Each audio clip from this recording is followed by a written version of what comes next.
The Sing hymnal, from award-winning hymn writers Keith and Kristen Getty, is a rich collection of classic and contemporary hymns created to deepen worship, foster unity in the church, and proclaim the hope that we have in Christ.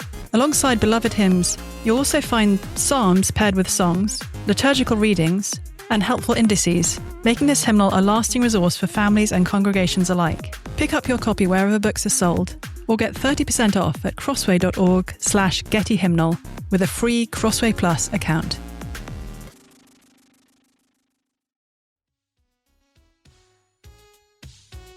My friend and fellow author Blair Lynn remembers the moment the floor dropped out beneath her. What followed were panic attacks, ER visits, and waves of anxiety so intense they left her trembling, breathless, and afraid she might die. As a Christian, she knew she should cast her cares on God, but she didn't know how. In the depths of fear and discouragement, simple answers and spiritual cliches fell flat. There was no quick fix, no bypassing the valley.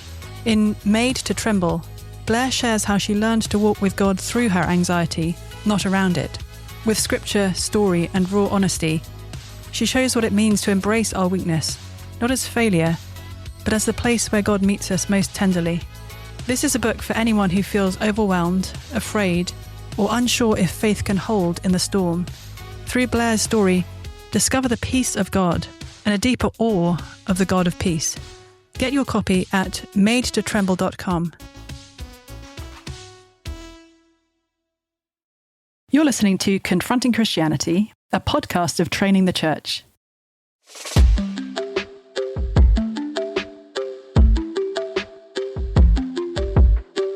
The idea that God would offer this relationship to all people, regardless of who they are, that is so fundamentally radical. I'm getting vibes from Bible Guy that he would not have married a lady who was not a follower of Jesus. So I was like, Brian, I don't know what's happened, but something may have happened with Sarah. I remember to be honest, the kind of arrogance and contempt I had for Christianity, and then to think that God would forgive that degree of contempt and arrogance is particularly moving. This is Rebecca McLaughlin, and I'm joined by my co-host Kyle Worley. Howdy. How's it going? It is going very well. I'm also super excited to be joined by my friend, Dr. Sarah Irving Stonebraker. Sarah is an Australian-based academic focusing on the history of Britain and the colonial world, and especially the intersection of religion, science, and politics. And just before we were going to start recording, Kyle was asking how we knew each other. And so I'm excited to share that with you, and also to have this conversation with you, Sarah. Thanks so much for making time for us. Thank you for having me. It's a pleasure to be here. I will say as well, Kyle, sorry to cut you off. No, please. Please cut me off. Please cut me off. How Americans feel about English accents is kind of secretly how Brits feel about Australian accents. Definitely. So all the times that I kind of play that I have a cool accent card, whether I want to or not, in the US, then the tables are turned when I talk with Sarah, because she just sounds a lot cooler than I do. Well, I agree with that.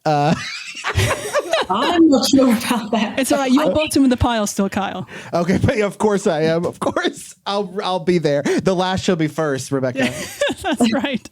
And everything, of course, is reversed in Australia, where we, naturally assume that Americans have the cool accents. And British accents. And, Man, wait, you think Australians think Americans have cool accents? Yes. Oh, yes, definitely. Oh, wow. We're going to have to have an offline conversation about that. Yeah, well, I received that blessing of encouragement from Sarah, but I am curious how the two of you know one another. I mean, as an American, I just assume that all of you know each other by virtue of not being a citizen of the U.S. It's a very small world. Outside of the U.S., it's a very small world. So I am curious, outside of Texas, for that matter. Anybody that I meet outside of Texas, I just assume they know by virtue of how small is everything outside. So I had Michael Bird on to Knowing Faith a year or so ago, and he blew my mind to let me know that Australia was larger than Texas.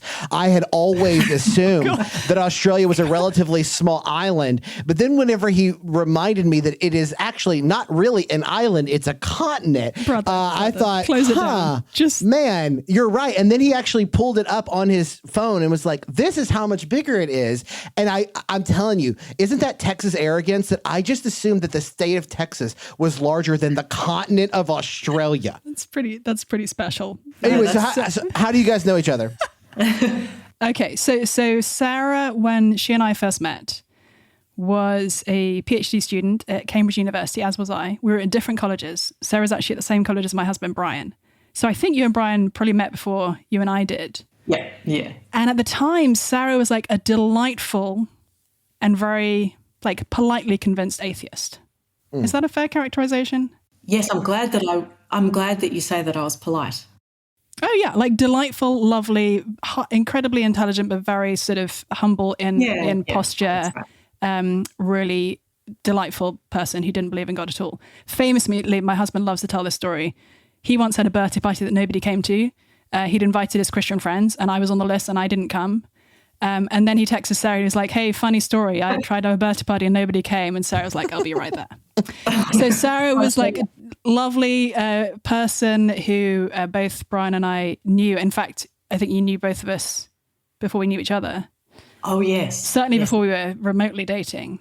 Yep. And then Sarah went to Oxford to do a PhD, and we sort of kept Facebook in touch because, you know, we probably monitored each other's activities at a very low level from afar.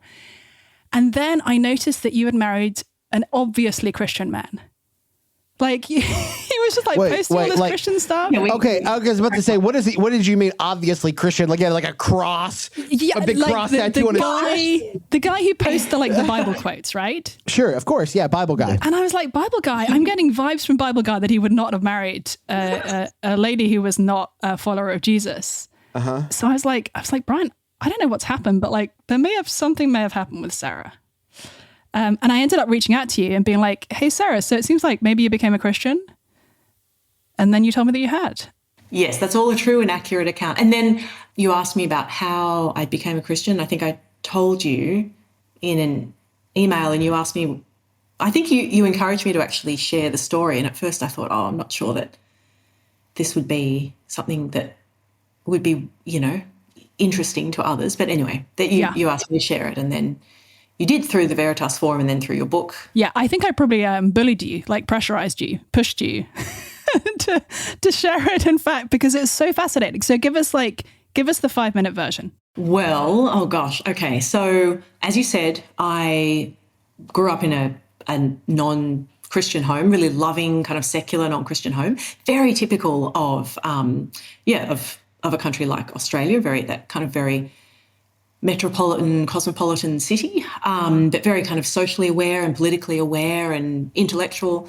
And so I'd always I'd never really given Christianity a second thought. And then I was also the kind of person too who thought that I didn't need God, because I thought, and this is, obviously a very kind of arrogant thing to think, but I kind of thought that I knew who I was and I knew what life was all about. And so anyway, I went to Cambridge to do my PhD and then on to Oxford. And even while I was there were certain things that started to unsettle some of my assumptions about Christianity. I mean, for one thing, there were people like you, Becca, and people like Brian and others who were, scholars at Cambridge and Oxford, and yet who were Christians. And, of course, faculty members as well. And that kind of gave me pause for thought. And then, of course, there was something else that was going on, which was that I was doing a PhD topic, which actually ended up being a study of the ideas in Genesis 1:26 to 1:28 about the original kind of dominion that humanity had over nature.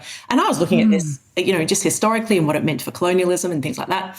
But anyway, a real kind of important moment, though it wasn't the moment I actually became a Christian, occurred when I was at Oxford, and I went to a series of lectures given by Peter Singer, the very famous atheist utilitarian philosopher, also Australian. And I went with a group of friends, and I expected to leave those lectures with just a kind of feeling affirmed in my atheism, as it were. But actually what happened was that the more I thought about them and read about Singer and talked with my friends about what he was talking about, I mean, those lectures are basically about ethics and about human life. And because Singer's an atheist, he doesn't believe that there is any inherent value in human life, nor indeed that all human lives are of equal moral worth. And that actually flows entirely consistently and logically from his atheist position. And he kind of calls it a Christian fiction, as other philosophers like Nietzsche have done.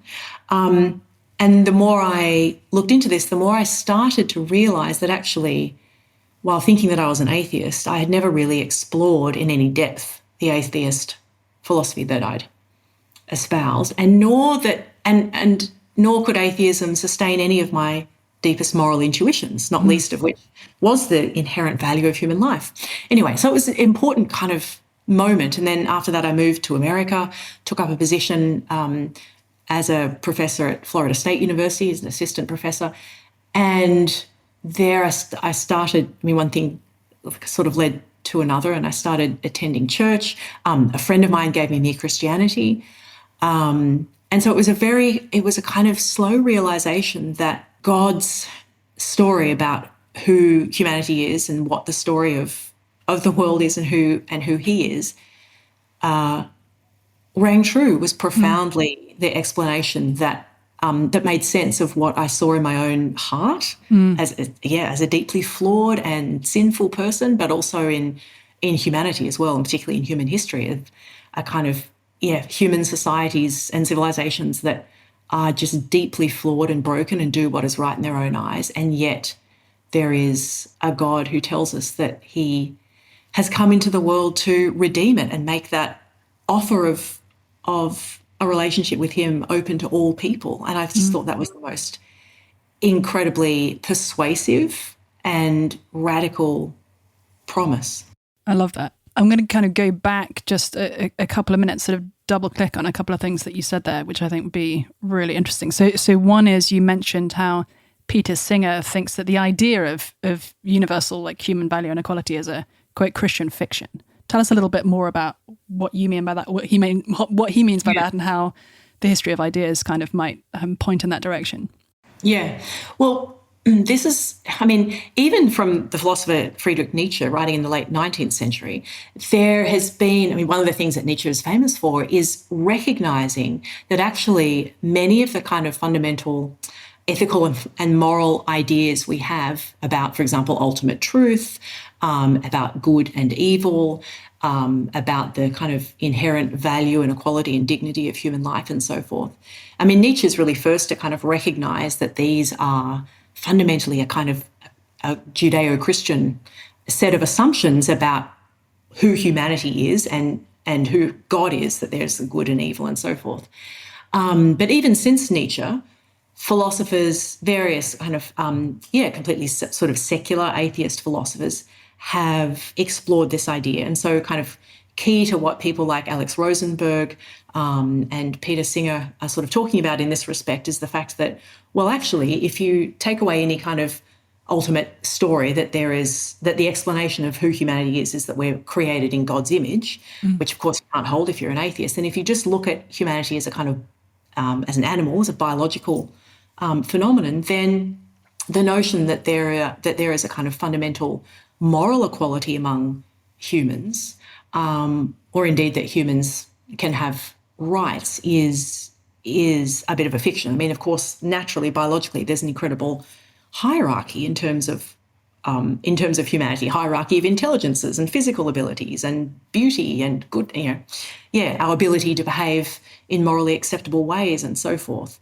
And so that kind of strand of philosophy really kind of grapples with the idea of, okay, well, if we want to speak about what it might mean to have rights as humans, because of course people like Singer and people in this tradition are very interested in, well, what does it mean to have human rights? What does it mean for Singer, especially then? Well, does this concept could it apply to animals and so forth?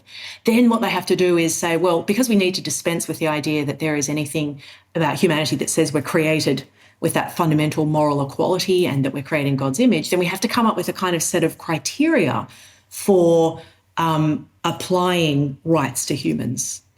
So in other words, kind of asking this question, well, in that case, what does it mean like, how are humans different from animals then? Well, it's because there's, all kinds of criteria that you can discern, the ability to, for example, degrees of consciousness, the ability to think about ourselves as a being over time and mortality and so forth. But the issue that then arises is, well, of course, there are always those human beings who don't have those abilities. The very, very young, the very, very old, those who are mentally or intellectually incapacitated in some way, and so forth. So there's always a kind of criteria for talking about rights in that tradition. And so there really is a kind of, to sort of answer your question more directly, there's a real kind of disjunction, if you like, between the sort of long intellectual tradition of Judeo-Christian ways of thinking about rights, which depend upon an understanding of the human being as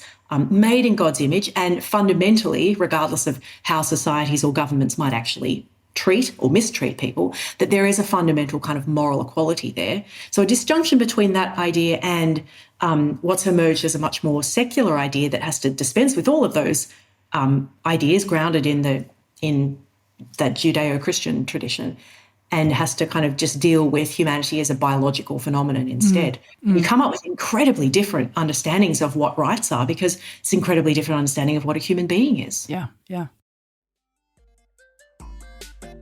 What do you do when it feels like your spiritual life is crumbling? When trusted leaders fail, doubts rise, grief hits, and you don't know what to believe in anymore?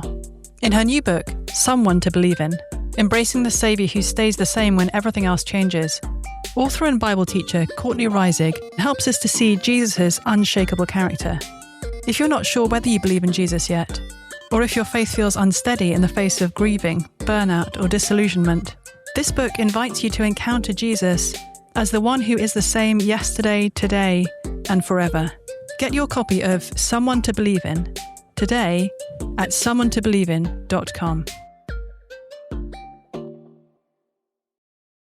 In the course of answering Rebecca's question, you introduced the phrase that's kind of at the heart of our conversation today, which is human rights. And I mean, there's so much discussion around human rights. I feel like growing up, I didn't hear nearly as much about this. Even, growing up in the global West, I just felt like over the last 10 or 12 years, it's almost become fashionable to talk in the language of human rights. And it's not that they certainly predate that as a concept, but it has almost become very marketable to talk about human rights as kind of this blanket statement. The phrase gets invoked a lot with a lot of attention. What are we actually talking about, though?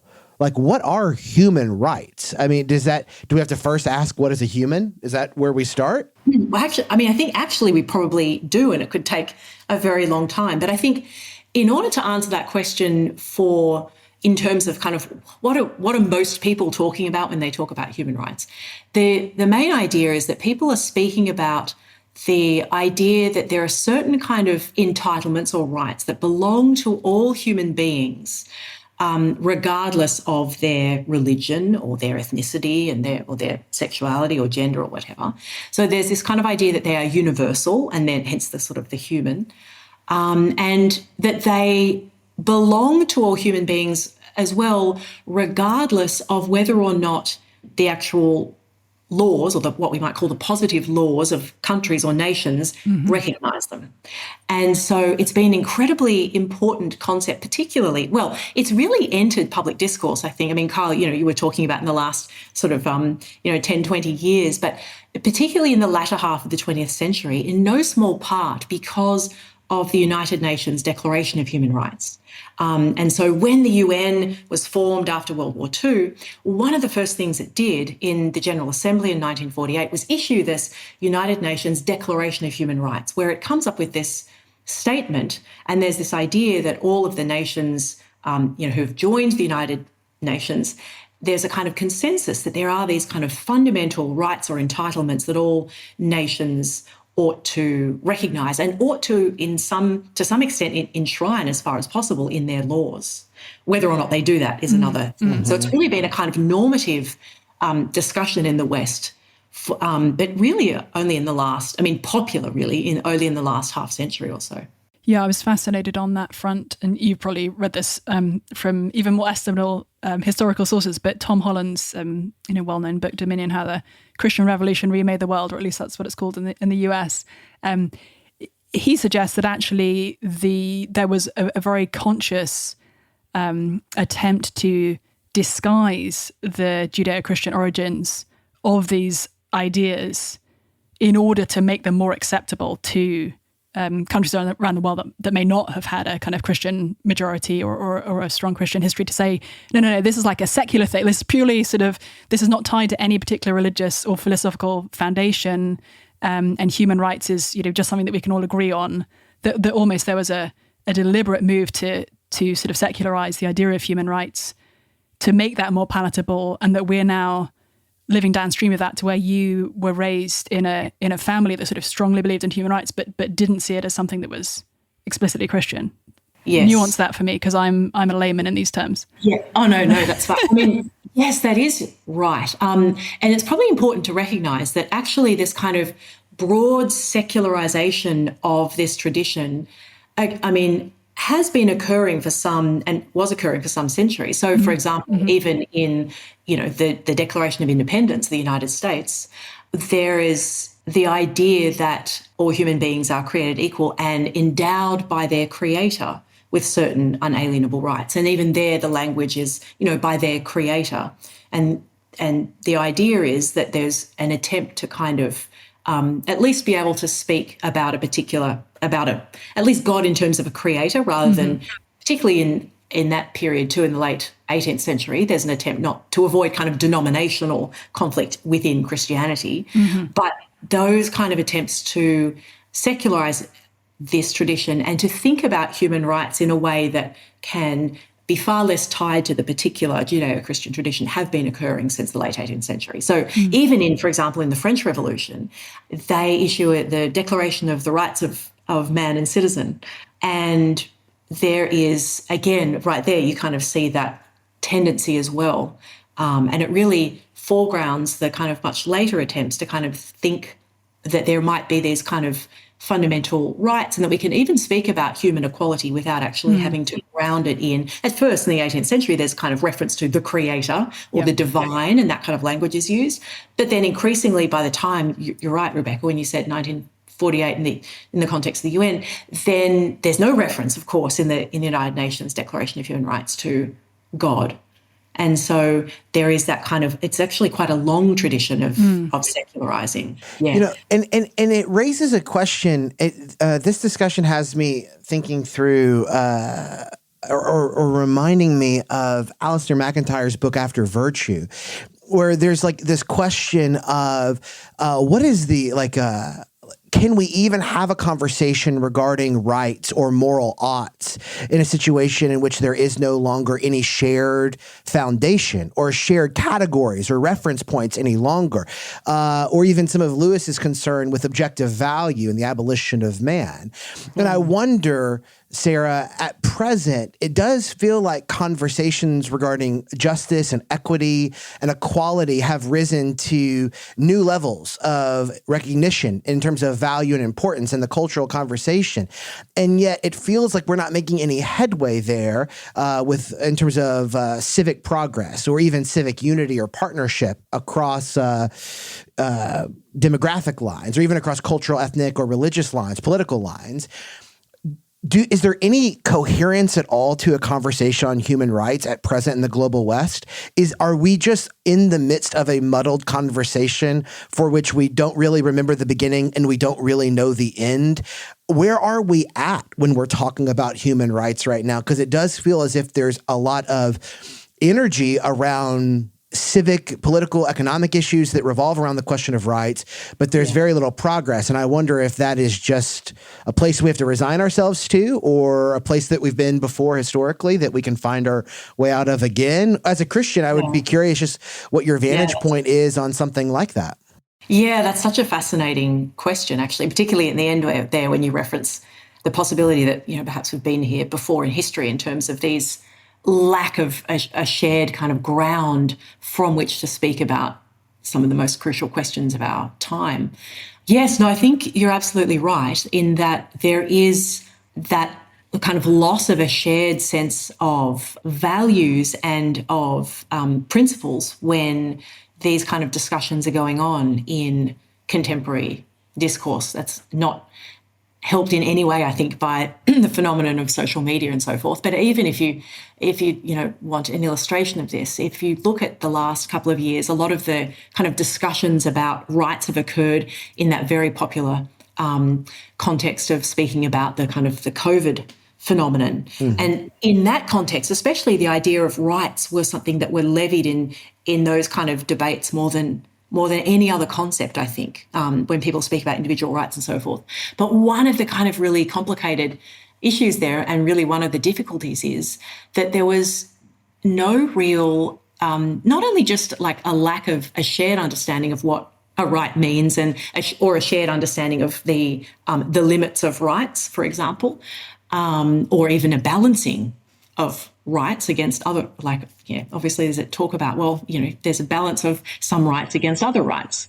But the other issue in that context is that there was very little kind of historical knowledge about where rights came from and what they actually mean. I mean, and I look at this as a historian, and one of the things that becomes really quite clear to me is that what seems to be happening is that we kind of levy these ideas and kind of use them as political jousting points, if you like.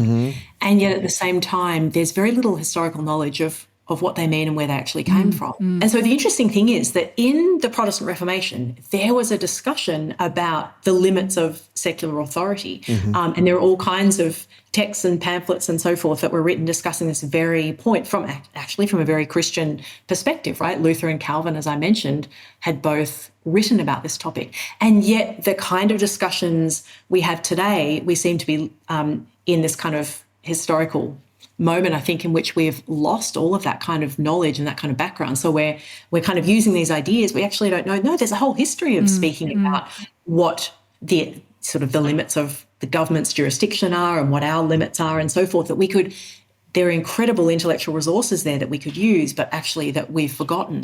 So I think that for a number of reasons, not just that kind of, and I do entirely agree with the point about After Virtue by Alistair McIntyre that you raised, Kyle, but actually for a number of other reasons too, not least the fact that we seem to be living in this period where we've what I would call a kind of ahistoric moment, ahistoric age, where we've lost all of this kind of knowledge. And so we're kind of using these really contested concepts like rights, and yet we know very little about where they came from. That's right. It's kind of fascinating though, because Carl, you, I think, rightly brought up the lack of shared foundation that often is exposed in these conversations. I think that's true. At the same time, I could walk out of my house in Cambridge, Massachusetts here and stop pretty much anyone on the street, certainly anyone with a kind of university education, and ask them what they believe about fundamental human rights. And they would have some different conclusions about what is and is not a right. You know, for instance, most one of the most politically charged things right now would be like, is it within a woman's right to have an abortion? Like, is that something that's sort of innate and essential to women's rights, or is it in fact not at all? But the basic ideas about human equality, human rights, regardless of somebody's sex or place of origin or socioeconomic status or height or intelligence or whatever, like, all of those are actually shared values that I could walk out in the street, grab any stranger and sort of start a conversation on that basis. So it's like we have on the one hand a lot of conflict around these questions, and on the other hand, it's almost such a shared value that it can be hard, I think, for my neighbours and sort of folks in my community here to recognise how anchored or how strongly this originated in a Christian tradition, and how sort of unmoored it becomes when you take it away. Because it's like, well, of course, this is all like basic moral common sense from most people's perspective. It's not something you'd need any kind of religious or even philosophical kind of grounding for. I'm curious how that resonates with your experience in Sydney. Well, the culture would be very similar, I think, in Sydney when comparing with Boston. I suppose that the fissures, the cracks would appear quite quickly, though, when you start to speak about, for example, who the rights-bearing subject is. So at what point does a human being become a bearer of rights? Because one of the things that, some of the contemporary discussion about, late-term abortion and some of that discussion centres on is the fact that, a number of philosophers have pointed out the act of actually giving birth is not a real demarcation point of any kind of philosophical significance. And so to terminate a child's life as soon as it's born there's not any real philosophical difference of any consequence between that and a late-term abortion. So I think that while there is a kind of sense that rights are some kind of normative framework that we think we all agree upon, I think the moment at which we start speaking about who the rights-bearing subject is, then those kind of agreements would break down rather quickly. And then that would also be a moment in which you can start showing or at least revealing the premises, the very different endpoints that the kind of traditional Christian or even more broadly religious premise about the kind of the sanctity of human life and where that leads you, and the idea of just humanity and as a kind of purely as a biological phenomenon leads you as well. I was just gonna approach the conversation from a completely different angle, and ask. So as I was talking with an imaginary neighbour or kind of community member here, if I said to them, interestingly, if you look back at the history of ideas, you'll find that universal human rights, care for the poor, a lot of things that we associate with justice are actually like deeply Christian ideas. Probably one of the first things they say to me would be, well, but Christianity has a terrible record when it comes to human rights. So how can you possibly talk as if Christianity is sort of offering this great moral framework to the world in light of its terrible record? And my guess is that in the process of your conversion, that you very much kind of grappled with this. So I'd love to hear more of your process there, going from someone who probably thought of Christianity as sort of somewhat antithetical to human rights, not only sort of philosophically, but even practically, to someone who saw it as profoundly formative of and important when it comes to these conversations. Yes, that's such an important question. And I think one of the first things that it's important to do, because I too have come up against that kind of question, both talking with people, but also, of course, in my own life, that sort of the sin that has been committed in the name of Christianity. How do we grapple with that? And I think the first thing to do is that, actually, biblically, every human being is a sinner. We are incredibly broken. This doesn't excuse sin for one moment, but it does mean that we expect human beings to be sinful, and that our brokenness, our fallenness is an explanation of precisely why there have been, terrible atrocities committed in the name of Christianity. And yet, at the same time, here, perhaps if I give a kind of story or a concrete illustration, this will be quite helpful, I think. I remember when I was teaching the abolitionist movement historian of the British Empire, as you know. And I think one of the things that's really helpful for me to do in thinking through this question, and also thinking it through from a perspective of actually, how do we kind of teach about this, and thinking it through, therefore, as a professor as well, teaching this to my students, is that when you look at sort of the movement, for example, for the abolition of the slave trade in the late 18th, early 19th century in the British Empire, you see all these things very, very clear. You see the fact that, yes, Britain was completely immersed in and had been for several hundred years in the slave trade. And gosh, I remember, doing my PhD research and not being a Christian at this time and realising that John Locke had shares in the Royal Africa Company and the Bahamas Adventurers. And yet here's Locke writing about human rights. How do you kind of square those things? Anyway, but when you turn to the abolition of the slave trade, what starts to become clear is that the criteria for assessing the idea that slavery is wrong in the first place, and therefore that it ought to be abolished, comes from Christianity. So what I mean by that is that the idea, slavery was a phenomenon and is still a phenomenon in every civilization. And the idea that, really the important question is, where does the idea that slavery is actually wrong come from? There have been arguments that, slavery may not be economically advantageous. That's not an argument about its about its iniquity.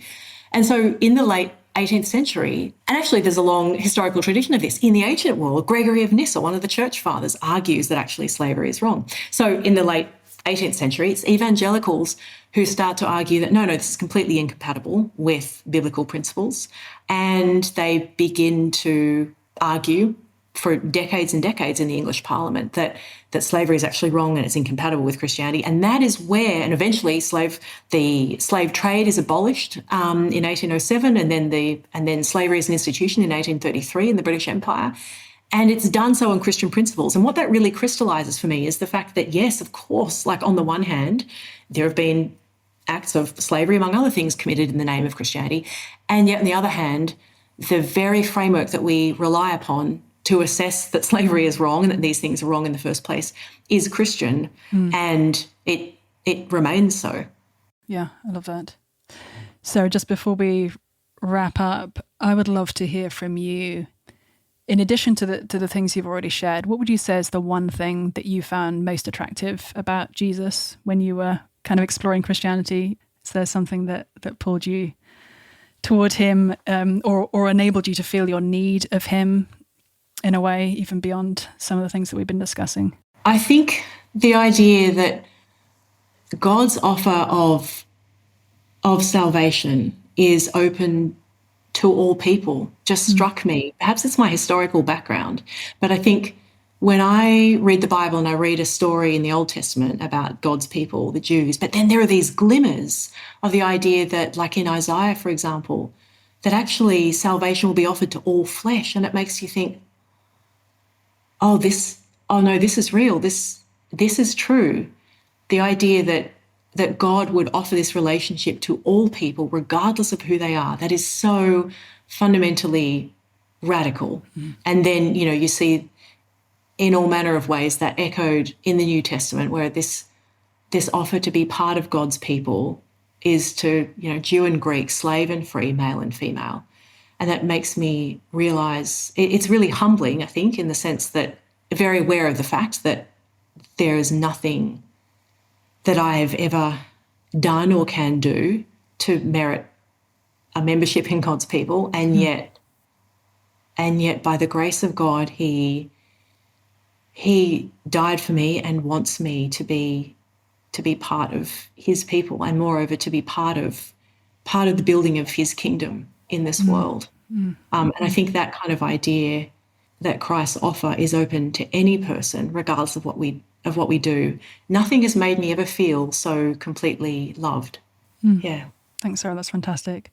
Brian and I have known now for several years that you are a follower of Jesus, and it's still, anytime you come up in conversation between us, we both have these massive smiles on our faces of just pure delight in the work of God in your life and how He's using you today.